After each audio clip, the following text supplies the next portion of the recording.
In this video, I'm going to show us how to get our Adobe Illustrator template file, the one we're going to be using to add our laser engraving marks in our DXF file, essentially from our SketchUp program that we did before.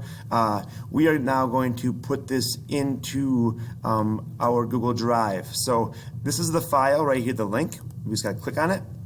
The next thing that we're going to do with this is we are going to make sure we put it down to our machine. So before I found out that it's, for some reason, if you try to save it to your Google Drive, from here it doesn't retain the information. So one thing we have to do next is download. So we want to hit download.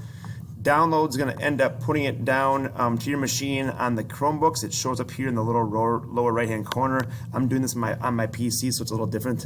I'm just going to get rid of this little lower bar. The next thing you're going to do is then, excuse me, go into your folder. You want to be clicked all the way into where you have your third quarter classes in Google Drive.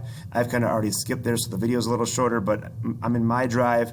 I have a thing called classes, also a folder, and inside that folder I have an 8th grade IT.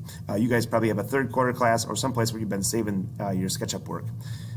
We want to be in there, and then we want to do a new, and then file upload.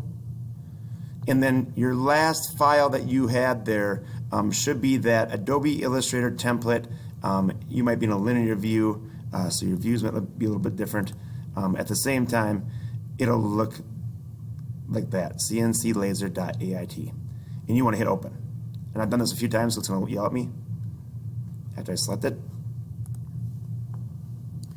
In mine it says, do you want to update existing, keep separate? Since I've already done this numerous times, I'm just going to hit cancel here. If you have another one in there that wasn't the right one, you'd want to update existing, but we're just going to hit cancel.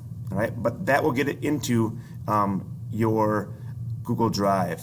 It'll put it over here on the right hand side and put it into your folder, which is what we'll need for our next video.